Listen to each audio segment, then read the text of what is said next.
Allahu Akbar, Allahu Akbar.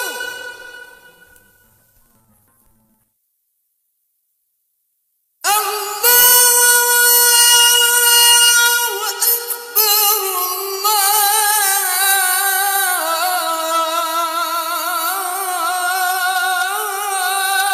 Allahu Akbar. Saya semalam menerima kiriman SMS. Seorang ibu meninggal dunia. Biasa kalau kita mendengar berita ada orang meninggal dunia,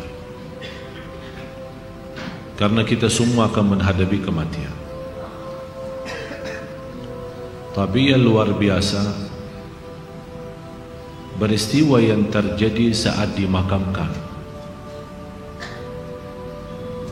Anaknya menceritakan saat dimakamkan di antara kuburan, begitu mendekati kuburan tempat ibunya, malah semua jamaah yang ada di saat itu sangat terasa harumannya kuburan itu. Harum sekali, keluar semacam wangi yang luar biasa, sampai orang pada pandangannya kepada yang lain, barangkali di antara jamaah yang membawa wangi-wangian yang bagus, tapi ternyata tidak, mengalir dari bawah keluar, sampai ada yang malah melihat asap-asapnya. Asap ini bukan asapnya kebakaran, tapi asapnya itu karena wangian dari masuk dari kuburan itu. Sampai dikuburkan, malah kata anaknya, begitu saya sendiri yang nurun memakamkan, mengkuburkan ibu saya, sampai saya dan tanah saya sendiri membawakan tanahnya menutupi kuburannya. Pulang ke rumah saya mandi dan mencuci tanah dengan sabun, tapi masih terasa tanah saya harumnya luar biasa, sampai tidak bisa kehilangan. 3 malam masih tersimpan harumnya itu. Saya bertanya lewat SMS, apa kelebihan ibu kamu? Dia bilang, ibu saya biasa, malah orang awam, bukan wanita yang apa gitu, awam-awam biasa. Tapi setahu saya, ibu tidak pernah tidur sebelum membaca surat Al-Mulk, Tabarakalladzi biyadihil mulk. Saya langsung menjawab, itulah yang Allah hantarkan kepada ibu kamu. Dan inilah berita gembira bagi kita semua, sesuai janjian Rasulullah sallallahu alaihi wasallam, 30 ayat syafa'at li sahibiha min azabil qabr. 30 ayat yang telah membawakan syafaat bagi orang diselamatkan dari siksa kubur. Dari situ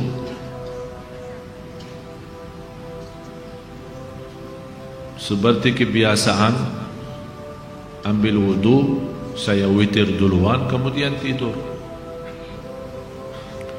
Apa yang saya lihat dalam mimpi?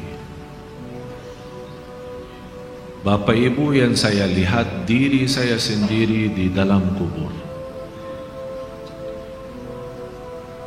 Sangat gelap, ngeri, malah terasa seramnya luar biasa, sampai tidak bisa saya bayangkan di saat itu.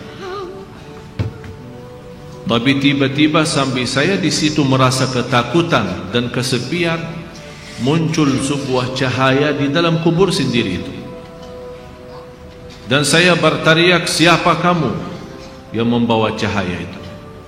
Dia langsung sendiri cahaya berkata, saya surat Al-Mulk, Tabarakalladzi biyadihi. Saya sendiri di malam itu tidak sempat membaca. Saya bangun kaget, saya ambil wudhu lagi dan membaca surat Al-Mulk, baru saya tidur lagi. Saya memberikan nasihat kepada semua jemaah yang hadir, tolong sampaikan pesan ini. Jangan tidur belum baca surat Tabarak. karena kita tidak tahu kapan saatnya menghadapi kematian. Bisa jadi tidur kita adalah tidur yang terakhir dari dunia ini. Mudah-mudahan dengan kita mengkhatamkan hari kita dengan membaca surat Al-Mulk, Allah ampuni segala dosa kita dan Allah harumkan kuburan kita menjadi taman dari taman surga. Al-Mulk surah yang luar biasa dahsyat. Saya mohon, biarpun ibu-ibu sedang halangan tidak salat, tetap mau tidur, ambil air wudu dan baca surat Al-Mulk. Baca surat Al-Mulk. Siapapun kiainya, siapapun ustaznya, siapapun dokter yang melarang kita sebagai wanita membaca karena lagi halangan, saya sekarang berkata, ibu-ibu sedang halangan, baca surat Al-Mulk.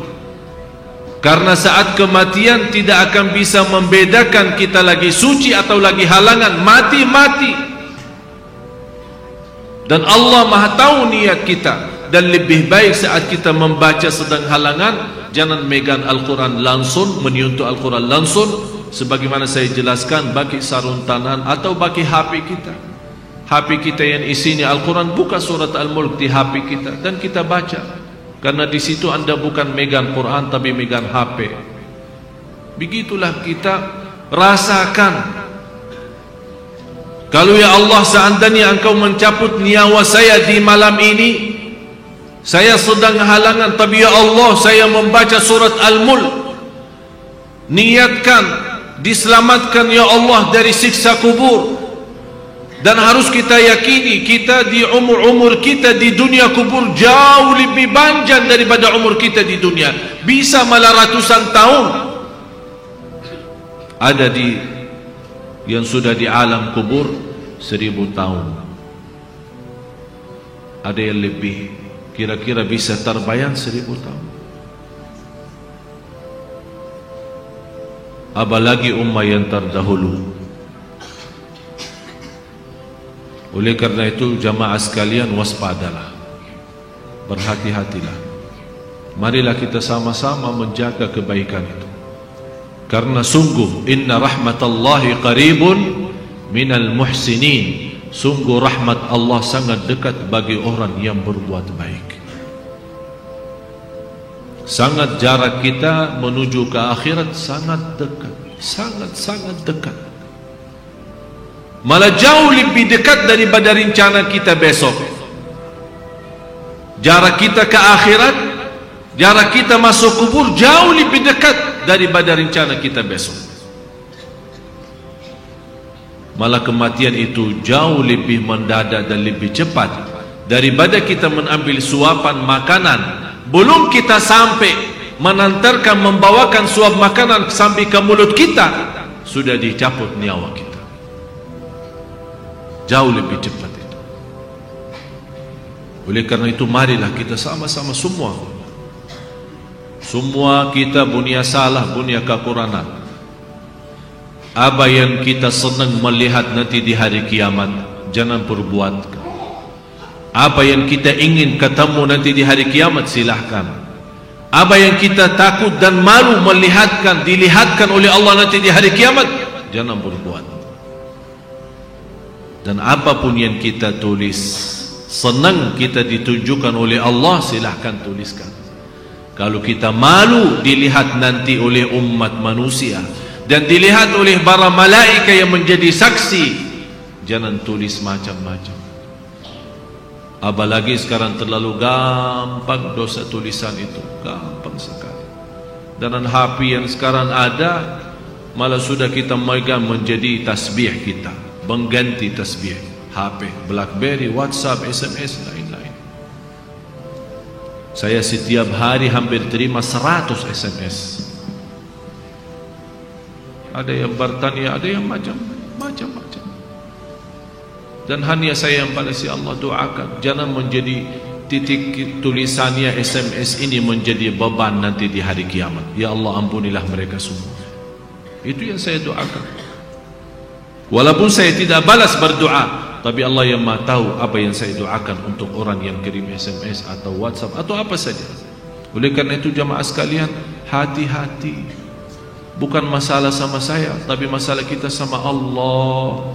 Selalu saya menyampaikan dan mengingatkan kembali, jangan lagi berkata saya tidak enak sama ustaz, saya tidak enak sama keluarga, saya tidak enak sama jamaah. Rubahkan kata itu, berkatalah saya tidak enak sama Allah, saya tidak enak sama Rasulullah sallallahu alaihi wasallam. Kalau memang kita ingin diselamatkan oleh Allah di akhirat, bagi saya dunia ini biar kita susah sepanjang hidup kita sampai mati susah, masih jauh lebih ringan susah dunia daripada nanti susah di akhirat. Harus menjadi tujuan kita akhirat, bukan dunia. Akan Allah datangkan dunia dan akhirat. Ya ayyuhalladzina amanu taqullaha wal tanzur nafsun ma qaddamat lighad wattaqullaha innallaha khabirum bima ta'malun. Orang beriman, bertakwalah kepada Allah dan lihat masing-masing apa yang kita bawa nanti untuk hari esok, hari kiamat. Bertakwalah kepada Allah dan jangan-jangan wala takunu kalladzina nasullah, jangan-jangan menjadi orang yang melupakan Allah, akan Allah lupakan kita. Kalau Allah lupa sama kita, na'udzubillah, berantakan, hancur, dunia akhirat hancur kalau Allah lupa sama kita. Maksudnya lupa Allah sama kita, artinya Allah tidak mau urus kita lagi, tidak mau bantu kita lagi, tidak menolong kita lagi, tidak mau perhatian kita lagi. Na'udzubillah. Kalau Allah tidak mau perhatikan kita, siapa lagi yang mau perhatikan kita? Kita semua tidak punya Allah yang maha adil selain Allah, tidak punya Tuhan yang maha kasih sayang selain Allah, tidak punya Tuhan yang maha mengampun selain Allah. Biarpun dosa kita sepenuh bumi, tapi kita datang kepada Allah dengan ikhlas dan yakin diampuni dosa kita, dan kita berbuat kebaikan semampu kita, akan Allah ampuni dosa kita semua, biarpun dosa itu sepenuh bumi. Begitulah indahnya kasih sayangnya Allah. Mudah-mudahan semua yang hadir Allah bukakan hatinya, diberikan petunjuk kepada jalan yang benar, disucikan lahir batin, dikuatkan lahir batin agar senantiasa setiap hari meningkat iman, meningkatkan takwa, menjadi orang yang berilmu dan beramal salih, agar senantiasa setiap saat, setiap waktu kita mendapatkan karunia rahmat Allah, karena sungguh rahmat Allah sangat dekat bagi orang-orang yang berbuat baik. Al-Fatihah.